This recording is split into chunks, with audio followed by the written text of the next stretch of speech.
Thank you, Gina. This is Amanda Hess, the chair of the Information Literacy Frameworks and Standards Committee. Thank you all for attending our virtual discussion today on developing disciplinary companion documents to the ACRL framework. Before our actual presentations begin, I just want to lay a little bit of groundwork so you all understand where we're coming from here. So this is me. I'm the chair of the ILFSC, as I mentioned, but we have a strong roster of committee members who support people across units within ACRL in developing companion documents to the ACRL framework. Let me tell you a little bit about what our committee does, because often this can be confusing, even for people who are part of the committee. We work to oversee the development and review of discipline-specific information literacy documents, including frameworks and standards. We provide guidance to the groups that are developing discipline-specific information literacy documents. We review drafts and we update documentation related to these processes. Our committee works in conjunction with the broader ACRL Standards Committee, and we are responsible for the framework for information literacy for higher education. So there are a number of relevant resources, which I hope the links are active. If not, I will certainly send these out in the slides after our session is over. We have a LibGuide with resources for ILFSC and groups that are working with ILFSC. I've linked to the most pertinent ones here in my slides. There's a document that has been approved by the ACRL board and is maintained in part by our group, which addresses the developing of standards, guidelines, and frameworks. That's chapter 14. So it talks about the policies and procedures to revise or develop new documents, working those through the approval process and getting those sort of as official approved ACRL documents related to information literacy instruction. And then for the groups actually working through these processes, we provide both a checklist and a tip sheet for how to develop and revise framework companion documents. That's just a little bit about what our group does. It hopefully is a little bit clearer, although you may still have questions, and I'm happy to answer any of those offline. But today, what we're really going to focus on in our virtual discussion forum is the hard work and focused efforts that 3 different groups have been engaged in over the last several years to review and revise documents that were related to the ACRL information literacy competency standards, but now need to align with the ACRL framework for information literacy for higher education. So we're going to have 3 presentations today, each about 15 minutes, discussing different approaches to revising and re-envisioning disciplinary companion documents in light of the framework. First, we're going to hear from the group working on the visual literacy competency standards for higher education. Then we'll hear from Lorene and Bethany about the information literacy competency standards for nursing and their process revising that document. And then finally, we'll hear from the group leading up the charge to reconsider the information literacy competency standards for journalism students and professionals. So with about 15 minutes for presentations, we'll have 10 minutes for questions at the end. As Gina indicated, please put all questions in the chat box and make sure you're sending them to all panelists and presenters. What I'm going to be doing throughout the presentation session is moderating those questions, putting them into a Word document, and I will pose them to the panelists at the end of our presentation time. So if there are questions you have for all panelists or just one specific group, feel free to add those in as we go along, but we'll answer them all at the end. Okay, so without further ado, I will turn it over to our Visual Literacy Competency Standards group. I will stop sharing my screen so that they can start. Okay, thank you, Sarah. My name is Millie Fulmer from the University of San Diego, and on the panel with me is Katie Greer, Oakland University, Sarah Schumacher, Texas Tech University, and Dana Staton, Murray State University. The rest of the task force are listed on the first slide. Due to time, I won't read them out. As many of you know, the original Visual Literacy Standards for Higher Education document was released in 2011 with the purpose of complementing the 2001 ACRL Information Literacy Competency Standards and Guidelines for Higher Education. With changes made to the 2016 ACRL Framework for Information Literacy for Higher Education, combined with the developments in today's visual culture technological advances, and the increasingly interdisciplinary and multimodal nature of scholarship, the visual literacy standards are in need of a refresh. The Image Resources Interest Group, IRIG, of ACRL convened a task force to update the 2011 ACRL Visual Literacy Competency Standards and Guidelines for Higher Education in February 2018.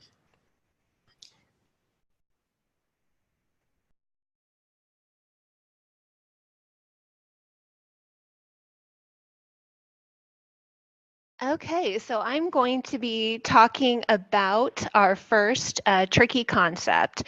So basically, as we've been working through this process, we've hit, some stumbling blocks that require extra time and thought and debate.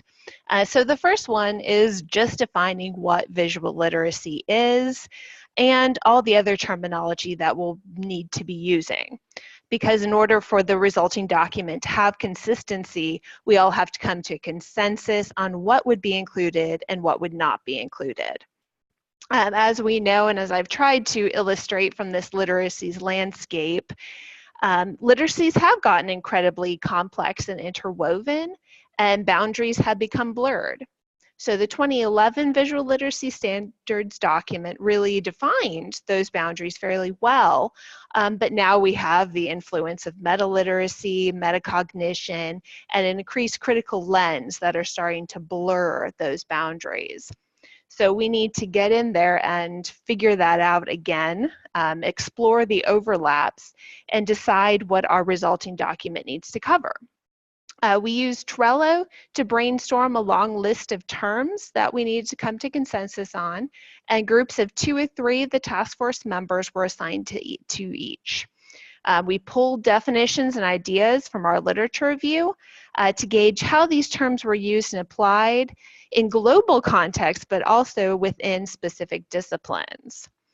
The hardest term to define, of course, is visual literacy. So I pulled 20 plus visual literacy definitions and started to categorize the various terms they used. So the goldish illustration is showing those categories. So visuals, contexts, visual qualities, participation, discover, thought process, use, audience, and interpretation. And for each category, there were at least 11 different terms that were used across the definitions. If you look at just the visuals, there were 25 different terms I identified. Things from visual representations to multimodal ensembles to visual evidence, visual grammar, visually dominant texts. So really, with all of this variety, it's no wonder that even the International Visual Literacy Association has no unanimously agreed upon definition. And we are still going through some of that debate ourselves. One point of conversation we're having is, should we keep the 2011 visual literacy definition and then add on to it for supplemental things like critical visual literacy and disciplinary visual literacy, or should we start anew and meld meta-literacies and a critical lens into our visual literacy skills?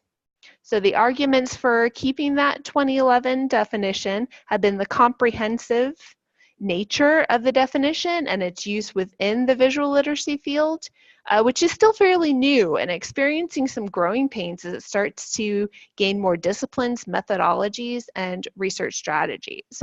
The arguments for starting anew are an ability to better align with the framework and to weave in new narratives in the field rather than just siloing them. So now I'm going to pass it over to Katie Greer to talk about our next tricky concept.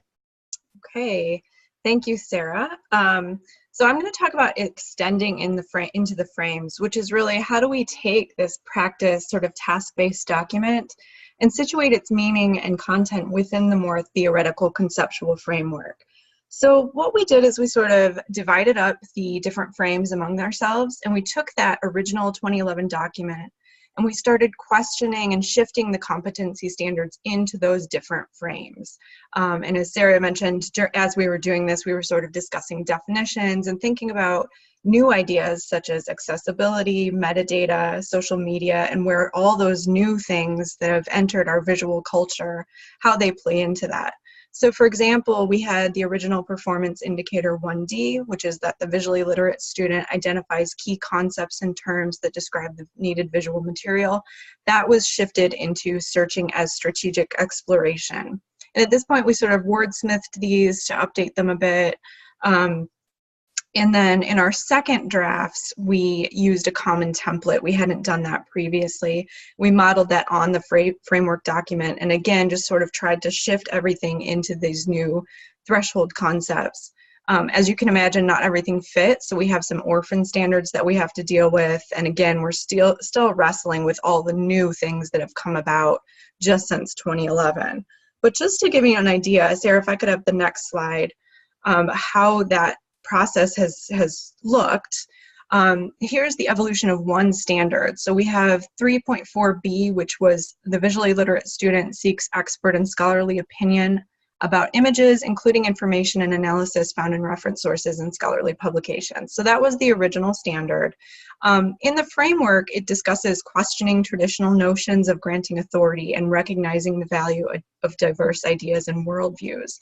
So in Sarah's first draft, she sort of talked about recognizing ways in which certain creators and interpretations are privileged. And on this, I made a comment. We all commented on each other's drafts. And I said, you know, should something be added to this about maybe critically evaluating how authority is granted, upheld, or understood within these contexts? So that became in version 2, the disposition to question the ways in which certain creators and interpretations are privileged through access to technology and differences in cultural design and scholarly practices. And she also added that the student will evaluate the ways authority is granted and perpetuated in various social systems. So as you can see, we're really trying to respond to the sort of critical zeitgeist and encourage deeper thinking about all of these things as students are gaining their visual literacy skills. And I'm going to pass on now to, I believe, Millie. Millie. Thanks, Katie. Okay, so I'm going to discuss tricky concept 3, thinking outside the arts. Most members of the task force have backgrounds in and serve as liaisons to disciplines in the arts. However, we recognize that all disciplines incorporate visual materials into their research and communication. Research has shown that just like with textual information, students across disciplines often don't know how to find, evaluate, and incorporate visual materials into their own academic work. As we reviewed the existing standards and think about our revised document, we have been identifying the range of ways researchers and students use visual materials across disciplines. Just a very few of the examples we have been thinking about include the use of charts, graphs, and other types of data modeling in the social sciences and natural sciences, symbols, typology, infographics, and photography and video and communication and journalism. We have identified a wide range of ALA and ACRL sections and specialized library associations as stakeholders for the project. The Visual Resources Association is one, Medical Library Association, and the American Association of Law Libraries. One of the primary groups is the International Visual Literacy Association. In addition to librarians, their members include researchers, educators, designers, media specialists, and artists dedicated to the principles of visual literacy and represent a wide range of disciplines, including the arts, sciences, education, communication, business, videography, instructional technology, and health. This organization serves as a reminder that the field of visual literacy is much older than the ACRL visual literacy standards, and the needs of others beyond librarianship and the arts will be affected by what we decide to do. The task force has also been considering the role of images and visual communication in our day-to-day lives and the importance of critical visual literacy. The ability to find, create, modify, and share images becomes easier every day, making it crucial that citizens have a strong grounding in visual literacy and the capacity to think critically about the imagery they encounter and how they share it. As we work on our revised document, we are thinking about the competencies learners need to become educated and engaged citizens and lifelong learners, and are incorporating this into our work. Okay. Dana, take it away. Okay, so tricky concept number 4 kind of wraps all of this into one issue, or summarizes a lot of what we've been talking about. So we've been talking about how the framework, of course, is highly conceptual, and we all agree that our new standards need to reflect that theoretical nature of the framework. But one thing, as we talk about critical visual literacy, it is important to remember that the standards provide a really great way for us to assess student learning in visual literacy. And one thing that's become more and more evident in the literature is that people in organizations such as the International Visual Literacy Association and others in the field of visual literacy are using the standards to produce empirical research. So what I mean by that is that the existing visual literacy standards are, of course, skill-based, and they are providing this common way to assess visual literacy. So in the classroom, and research articles are then being produced. So one thing we've been struggling with is the question of rescinding the existing visual literacy standards, because then this common method of assessment loses its validation. So one of our kind of questions is, if the fate of the original standards is to be rescinded, kind of these two questions need to be answered. So distinguishing between visual literacy and critical visual literacy, like Sarah was mentioning, we're struggling with the definition problem just because we understand as a group that we need to be including these meta literacies, but also this visual literacy as a definition. Although there's no agreed upon definition, it still exists in the standards and has been used more and more in the research. The second question is, so what happens if we lose commonly established set of standards to assess visual literacy by? There are a lot more commentary, perspective, and case study articles about visual literacy than empirical research. So if we find a way to use the original set of standards, it might be possible to move the field forward in terms of empirical research, which can be replicated. And that would be a huge step forward for the field as a whole, and not just as it pertains to libraries. So take it away, Sarah, I believe. Katie, actually. Katie, Thanks, sorry. No problem. So this is just a wrap up, looking at our next steps. So we've only been working for about a year, so we're pretty early in the process. As I mentioned, we have just put together a first sort of full draft of everyone's work that they were, different segments that they were working on. So we have several avenues for feedback and communication. The main one is our website, and I have the URL on the slide here. We would definitely like to hear from any stakeholders, any of you listening. Please, we welcome your feedback. We will be sharing all of our documents through that website as we get them ready. We are currently in the process of reaching out to stakeholders, so we're going to talk to different ALA and ACRL sections, different specialized library associations, obviously the International Visual Literacy Association, to get their feedback on our draft and their comments. From that point, we also want to recruit an advisory board.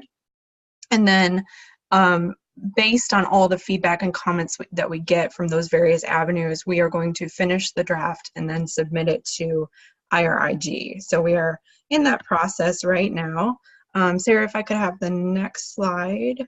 So also with our website, we have a bibliography that we've put together that's pretty extensive. You can find that in the URL right there.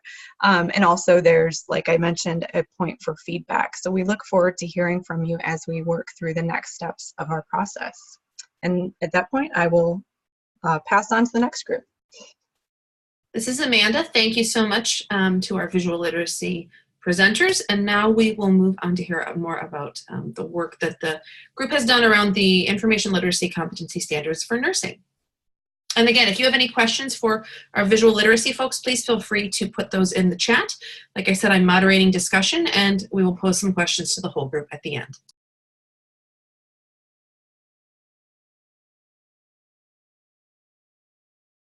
Hi, everyone. I'm Bethany McGowan. I am one of the co-chairs for the nursing group, and I'll be presenting alongside my other co-chair, Lorraine Cantwell. Hi, everyone. I'm Lorraine Cantwell. I'd like to give a quick shout out to the rest of our group because they've been working really hard for the past year and a half or so to come up with what we have so far. So that is Julie Planchin-Wolf, Alexandra Williams, Mary Beth Slobotnik, Rebecca Razowski, Jamie Conklin, and Sandy McCarthy. So a little bit, I won't spend too much time on the background because I'm assuming everyone is already familiar with the new framework for information literacy. Our group is basically working to update the information literacy competency standards for nursing that were approved in 2013 to complement the standards to actually reflect the shift to the framework.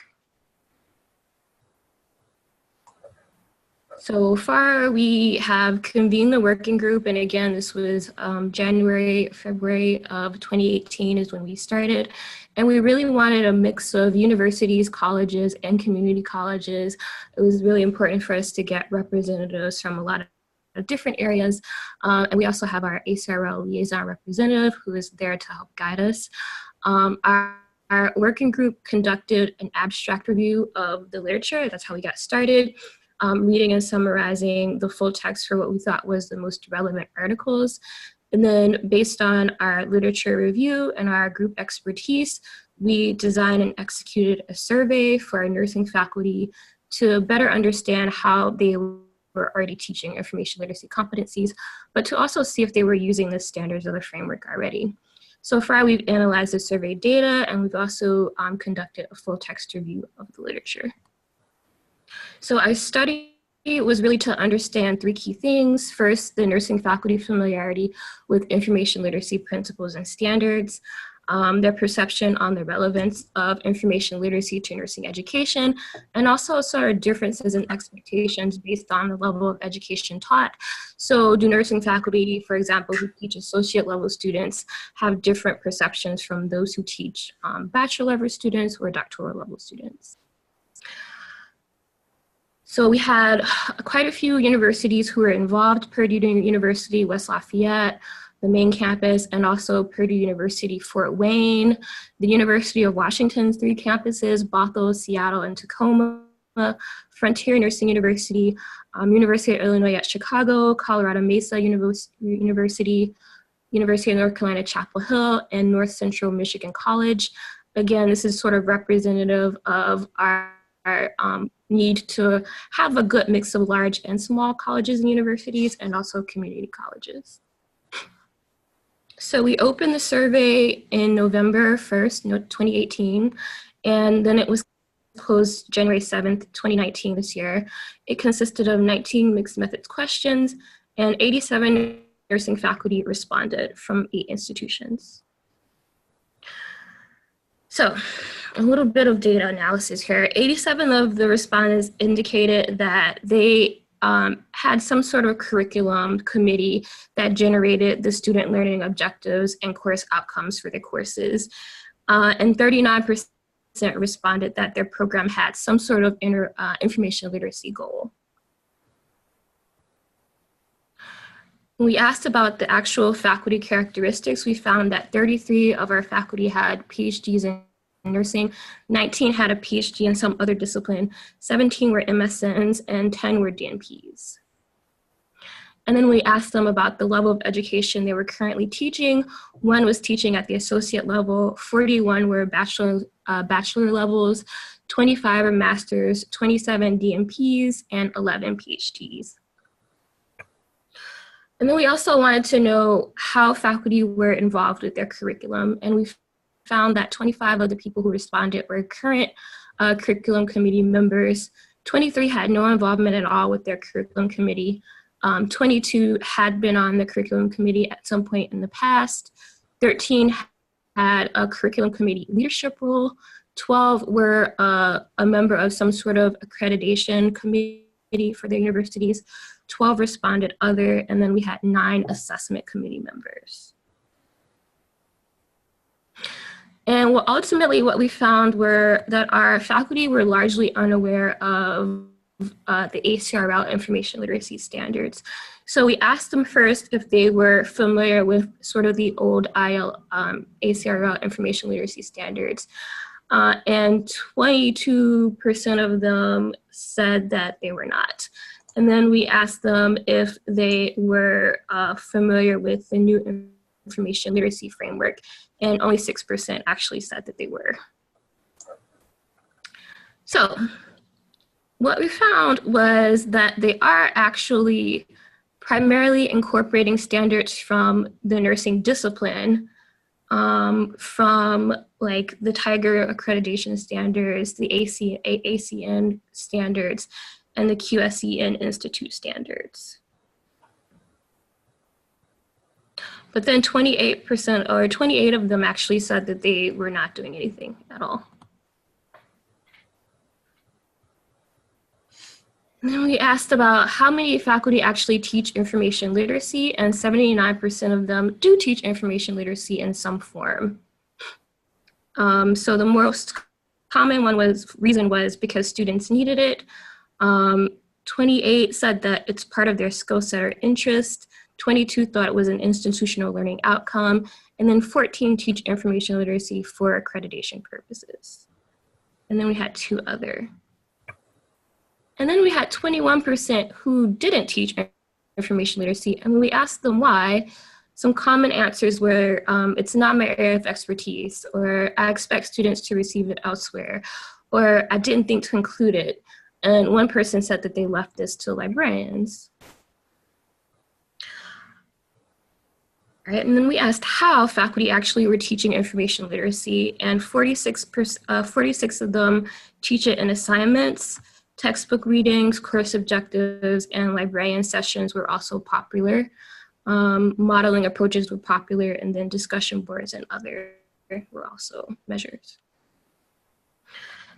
And then this is a little bit of a convoluted table, but it basically gets to our question about how important is the information literacy relevance to specific education levels. So the story that this chart tells is sort of the larger the rectangle, the more disagreement we have between faculty members. So what we have is nursing faculty who sort of have different opinions about how important it is for their associate and maybe even their baccalaureate and master's level students to have these specific competencies, cultivating a spirit of inquiry, asking burning clinical questions, searching for relevant clinical evidence, etc. They all think it's important to some degree, but they absolutely think it's important for their DNP and PhD level students. And then we have this table here that asks about how important it is for their students to be able to disseminate outcomes. And you can kind of see that faculty who teach at the associate level don't really think that's important, but it's really important for those who teach at the PhD level. So in conclusion, we think that our faculty are not aware of the ACRL standards, but they are intentional in using AACN essentials and other nursing standards.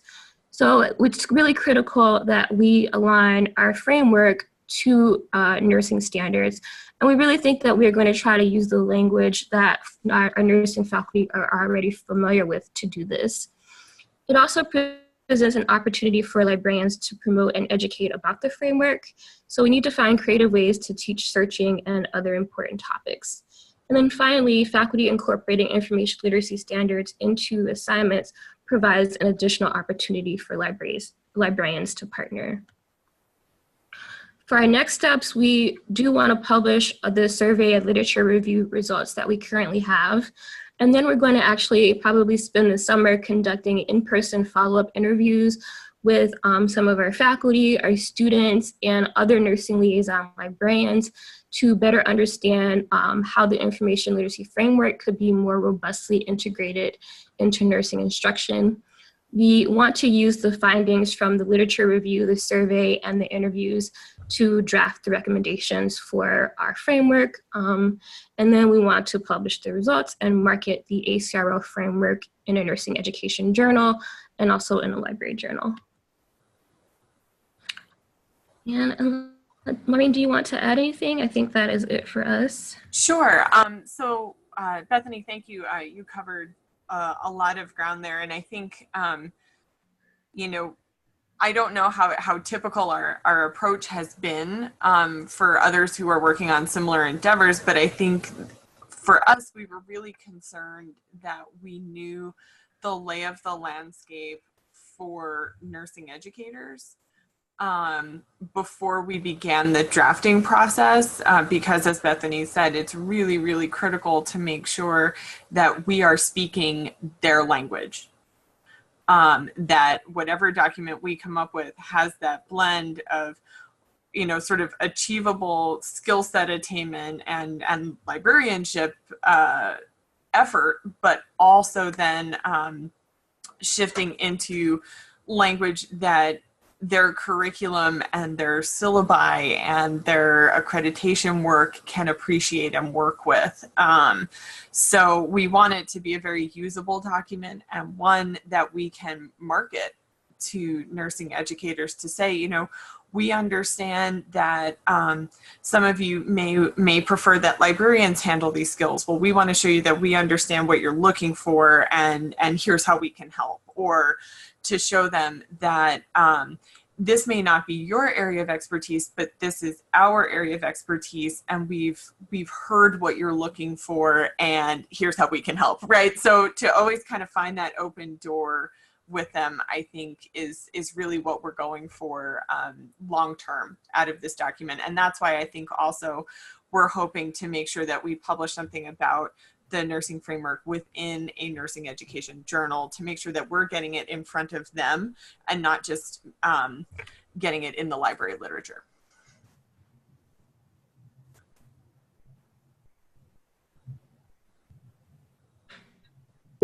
So nursing folks, this is Amanda. I just want to let you know we're getting some good questions. Like I said, I'm annotating all of those or moderating all of those into a document. So don't worry about answering those right now, but thank you for your questions, because I think many of the questions that are coming in and that I've been coming up with are good for all of our panelists to answer. But if you have anything else to add, please feel free to now. Otherwise, we'll address the questions you're getting in at the end.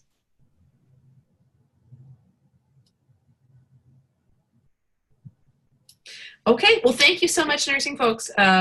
Even with 2 presentations down, it's very interesting to see the contrast and the different ways people approach this process. And so I hope for people in our attendee audience, our virtual audience, they're starting to get an understanding of what revising or reviewing or reconsidering these documents can look like in very different ways in very different disciplines. So I know our journalism and communication folks have a similarly unique perspective to share with us. So we'll turn it over to them now. Okay, great. Thanks, Amanda. Hi, everybody. My name is Catherine Boss, and I am the librarian for journalism, media communication at New York University, and I'm going to be presenting the journalism discipline-specific companion document that we've been working on along with my committee members. So my co-chair is April Hines, and she's going to begin the presentation, and we're also joined by the future chair of the committee, Megan Hewer, who will kind of take us out. April, would you like to get us started? Sure. Can you hear me okay? I can hear you okay. Awesome. All right. Hello, everyone. I'm April Hines, and I am the co-chair of the ACRL Communication Studies Committee out of the Education and Behavioral Sciences section. And I'm going to talk to you guys today about how we uncovered the research behaviors of journalists to create a journalism-specific companion document to the framework. So this is our committee, And it is a large committee. We have, I believe, 11 members who participated in this project. And what is really, I think, a huge value of our group is you can see that we represent almost every region in the country. And we also have almost every type of institution. So we have an Ivy League institution with Columbia. We have large land-grant public universities. We have private universities like NYU, and even the community college. So I think we had really great representation. And we're all either journalism or communications librarians. And we were tasked with recreating the standards for information literacy to align with the new framework, or the framework that was new at the time, actually. And I want to point out that we never could have done this project without a team of this size. Like, we used every single person on this committee, and everyone did a lot of work, which is why it turned into a 2-year multi-level research project, which I'll be talking more in the next couple of slides. So what were the goals of our project? The reason why we have this photo of this sort of insurmountable mountain to be climbed is because this project really grew and evolved over time. When we were first tasked with redrafting the information literacy standards for journalism to align with the new framework, there really was no blueprint for how to do this. And we started out very informal, collecting some common stuck places from journalists and journalism educators from various listservs. And we were starting to align them with the framework, and we were looking at, we were noticing some trends. But then we decided if we were really going to do this, we wanted to take it to the next level. And if the framework is designed around threshold concepts and taking students from novice to expert, we wanted to be able to say what the actual expert behaviors of practicing journalists in the field were, not just what we thought they were, but we wanted to have an actual rigorous research study that we could use to back up our claims as to what are the novice, intermediate, and expert behaviors of journalists. So this is where our project started and how it grew and developed over time, which I'll talk about in the next slide. So this is our methodology. So we wanted to start collecting expert behaviors. We talked about how we were going to collect that. And we wanted to look at research behaviors of not just practicing journalism in the field, but journalism students and journalism educators. So we wanted to have all 3 levels. And when we initially thought about doing this, we started with a survey, right? It's a common methodology, especially in librarianship. And when we sat down and started trying to develop survey questions, we realized that it just wasn't going to work. That in order for us to get the kind of data that we wanted to actually get journalism students, educators, and practitioners talking about their research behaviors, and if we wanted the ability to ask follow-up questions and for them to elaborate, we needed to do interviews. So we actually ended up conducting 50 interviews. Luckily, we had several committee members to split up the interviews. So I think we each did about 5 to 7 interviews per person.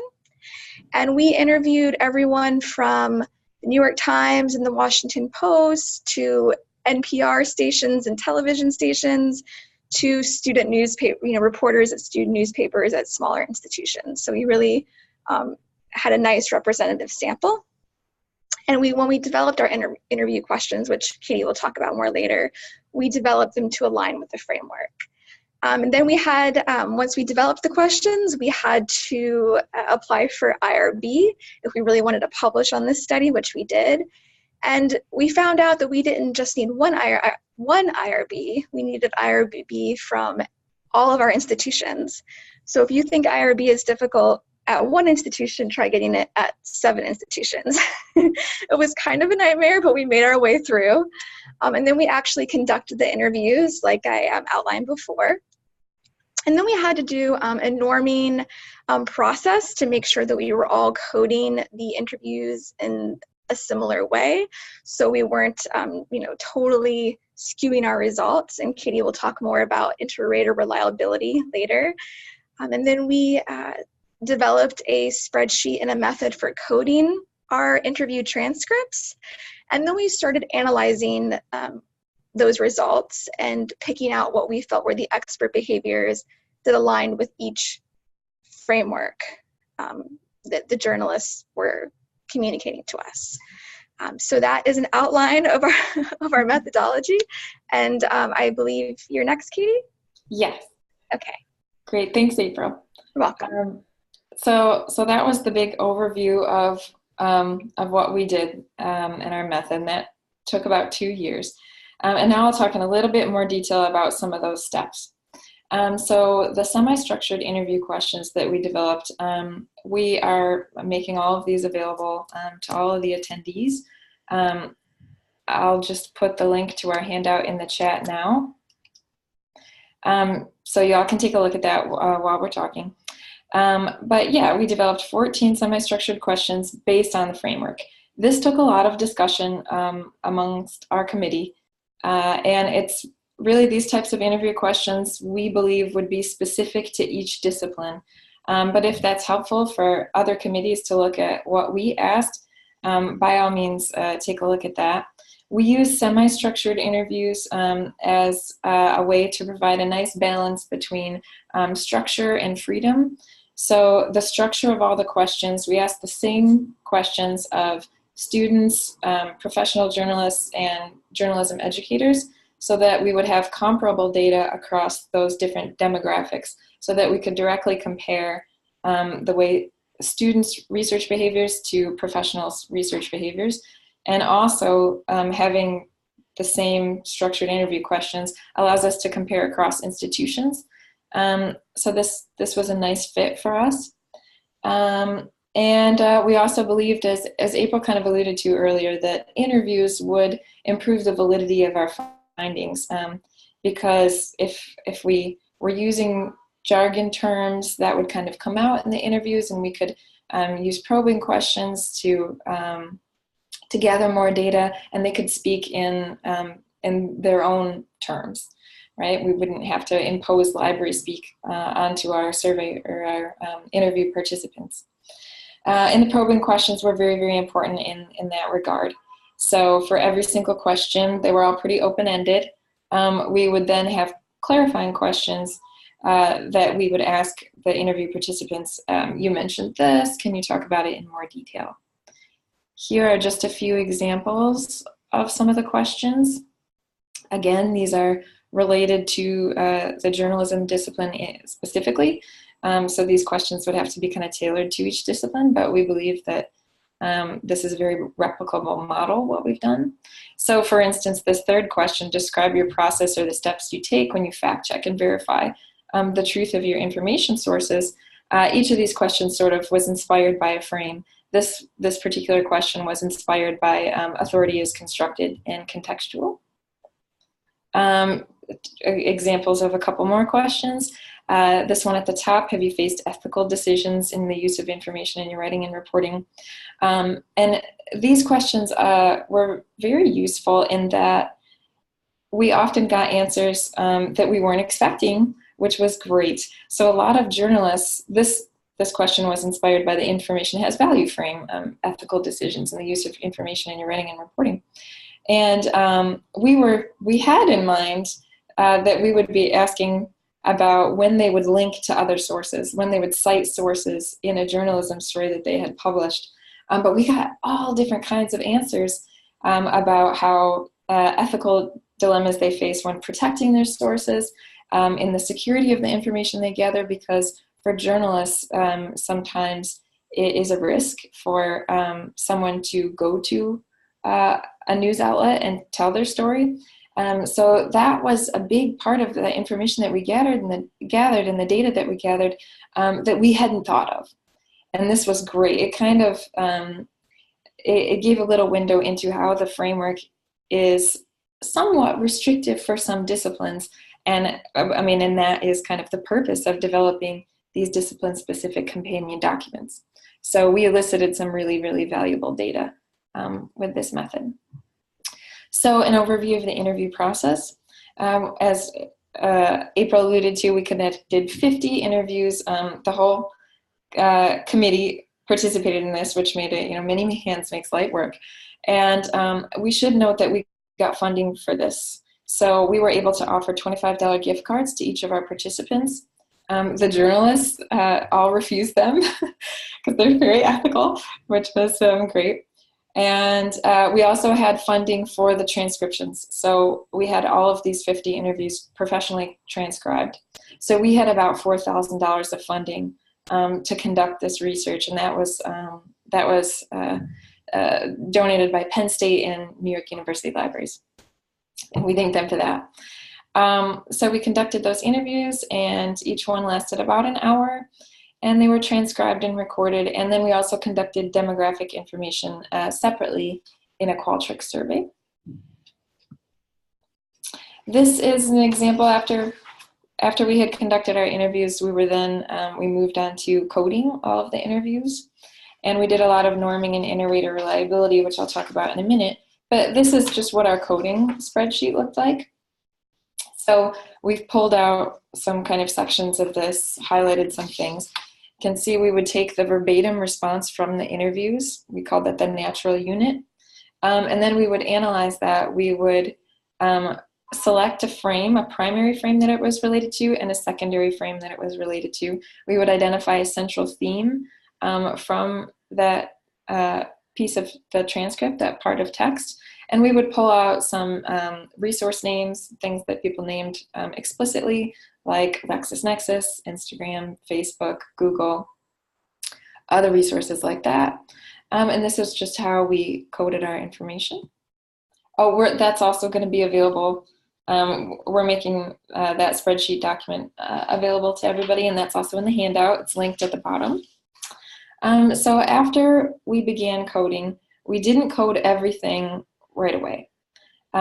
Instead, we took a subset of our transcripts and we coded them for Interrater reliability. So Interrater reliability is an important way to establish agreement between raters. So if we were all looking at the exact same transcript and we were all using the framework to sort of code these, we should all be coming to, we should all be in alignment with how we code the exact same interview, right? So that was very important. We conducted 3 norming sessions for that using our sample subset of transcripts. And then we calculated IRR. We used the adjacent agreement method to do this, and Fleiss's kappa, which is a variation of Cohen's kappa that accounts for more than 2 raters, because we had to calculate Interrater reliability across 7 raters, which if anybody has done this before, that's a lot. We're very excited to share that our Interrater was substantial at 0.645. So that meant once we had established that we were all applying the coding in a similar way, in a uniform way, then we could fan out and all begin coding the rest of the transcripts. So that is the general overview of our method so far. And we're still in the middle of the analysis phase. We're not finished with that. We've analyzed about half of all the transcripts, about 25 out of 50. So we have more work that we're planning to do, and I'm going to turn it over to Megan Hewer to talk about sort of what we have left to do, our preliminary findings, and where this research is going next. Megan, are you there? I am here. Okay, great. Can you move the slide forward? Fancy. So we thought that looking at the preliminary findings for one of the frames would be a great way of illustrating why undertaking the work of a study like this is informative to creating a disciplinary specific document. So we're going to look at scholarship as conversation. And we rebranded it as News as Conversation. So at the point of analysis for this frame, it was really important that we considered what the heart of the frame is. This particular frame is quite academically focused, and it can be difficult to see how that connects with the practice of journalism. And so in thinking about what is the heart of that frame, we decided that it's really about the nature of creating new knowledge. And even though the frame really is specific to how scholars create new knowledge, we thought, well, how could we consider how journalists create new knowledge? And we thought about what are the conventions around the creation of that new knowledge?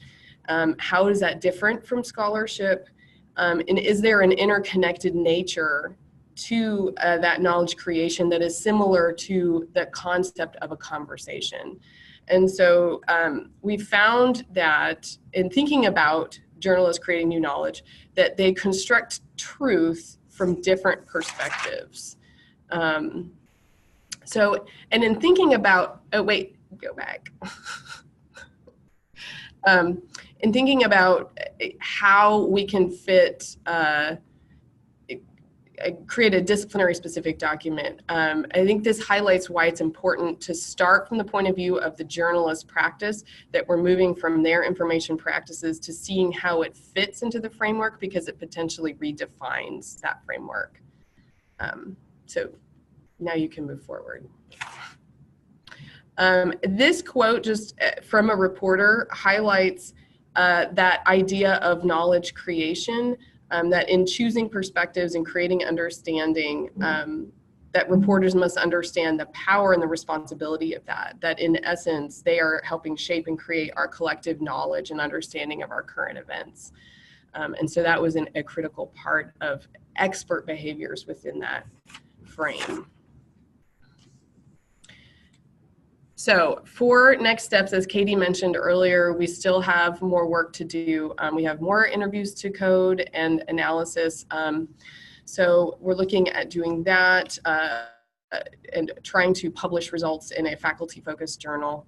There's work to do. We focused more on the expert end of the behaviors. We need to look more at the novice learners. I think it's good to move from the expert to the novice, because sometimes the novice is simply a lack of it's just missing. So it's good to understand what the expert behaviors are. And then we're also considering what sort of documents we're going to create after we have fully understood information practices of journalists. And that may be narrative around journalism framework. It could be mapped learning outcomes and a lesson plan sandbox, or some of the ideas that we've had. So there's a link again to our handouts, and we'll take questions. Yeah. All right, great. Thank you, everybody. I think considering the number of presenters that we had and the number of presentations we had to get through, the fact that we are generally on time is just a humongous miracle, and not even a small miracle. So thank you to all of our wonderful presenters for sharing your different processes, your different expertise today. And I am going to quickly share my screen, because from both the questions that came in and my own questions, I have some points that I think would be interesting to continue our discussion, both with all of our presenters. We had a couple of specific questions from our participants, specifically for Bethany and Maureen, about how the nursing group identified or will identify the nurse educators whom they're going to interview, and also if you have a rough estimate on when you would expect some sort of document to be available. I don't mind fielding those, Bethany, if you want. Yeah, go ahead. Sure. So basically, we had our final question, or one of the questions in the survey said, if you'd like to talk more about this, feel free to give us your email address. But because we wanted the survey itself to stay anonymous, we actually had to link them to a separate survey document that just asked for an email address. So that was partly how we did it, but then I'm sure we'll try and get some feedback from our own institutions as well. But at the very least, the interview component that we mentioned as part of the survey, we did gather some email addresses in a slightly separate form. And then in terms of timing for the document being available, some of that will depend on having to vet it through the appropriate channels, but I think we're hoping to get a draft out early fall. Does that sound right, Bethany?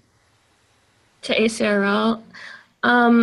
Yes, we're hoping. Fingers And an crossed. aggressive early fall. It will really depend on how long it takes us to transcribe the interviews, and based on the past group that just went, I have some questions about that. But I'm sorry, I thought we were talking about as far as the document being available, and maybe the question answerer or the questioner can clarify this. I thought document being available would be the draft framework rather than a publication regarding interview or study. But maybe I'm... This is Amanda. That's kind of what I was thinking as well, some sort of draft document from your group, but you have many areas in which you're working, so I understand if that's a moving target perhaps, but often this process takes longer than people expect. So I think on both sides of the coin, sometimes that can be challenging. I know, especially if you've been working really hard and you've been making good progress, you want to get that done. So, but yes, Andrea, who is the one who asked that question, asked about if it was the draft framework for nursing. Great. Okay, so let's move on to maybe we have time for our panelists to answer one last question from you participants, which is whether you think faculty members are eligible to teach information literacy, and if faculty members replace librarians. So I will put a little spin and say, maybe how do you think we can meaningfully collaborate with faculty around information literacy? So let's, I guess, start with our visual literacy folks, and if you could maybe give us your 30-second soundbite answer, then we'll move on to our communication and journalism and then wrap up with our nursing folks. Do you have any thoughts on whether faculty members can teach information literacy or if they can replace librarians in that respect? Well, first of all, I think they can, but whether they do a sufficient job is another question. Does anyone else want to? I would just say that visual literacy is so multidisciplinary that there are a lot of faculty teaching aspects of that, and there are a lot of librarians who feel uncomfortable teaching aspects of visual literacy in particular. So I think that it depends on who the professor is and what their background and how comfortable they are. Just my personal opinion. Right, and you should, yeah, Dana, you actually, because it is a concern of ours, is other librarians and their knowledge of visual literacy as it becomes a much needed skill. As Dana, you did a survey of librarians and their awareness of the standards. And what were the results? Well, I'll be presenting at them on another webinar at 1 p.m. if anyone's interested, the Education and Behavioral Sciences webinar. But yeah, just I know that we are running short on time, but there's just the idea that people don't feel educated enough in evaluating images, so how then could they teach somebody else to do it? So I think it's something we're struggling with as we reach outside of the art discipline specific disciplines. This is Katie from the journalism discipline group, and I would just jump in and say that there were threshold concepts that a lot of the students really needed help with for information literacy and journalism, and that really came out in the data stuff that faculty have been doing this so long and professional journalists have been doing it so long that they didn't even realize really why students are struggling with this concept. I think information literacy is just becoming more and more important all the time, and librarians are the experts in this.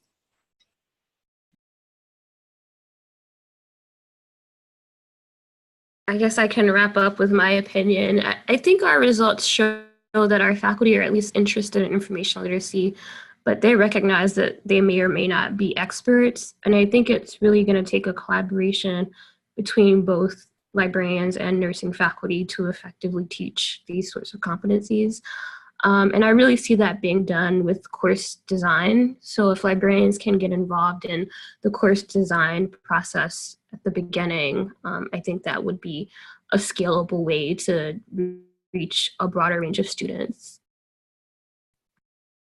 Great. Thank you all for your very thoughtful answers. Thank you to all of our panelists and presenters today. This was an excellent discussion.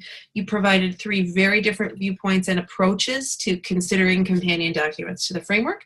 And thank you all to all of our attendees for hanging in there 1 minute past our end time. We really appreciate your participation, your engagement with this topic, and we hope to be able to share additional information from these groups and all of the other groups working on companion documents to the framework soon. I believe that Gina recorded the session, so this will be available later on if you want to review the content or you want to share this with any colleagues. And I will work with the panelists to get any documents. I know Katie shared a handout from the Communication and Journalism group, but if there are slides or other materials that our panelists are willing to share, we will also disseminate that as appropriate. So thank you so much all for your participation today, and we look forward to continuing this conversation in the future.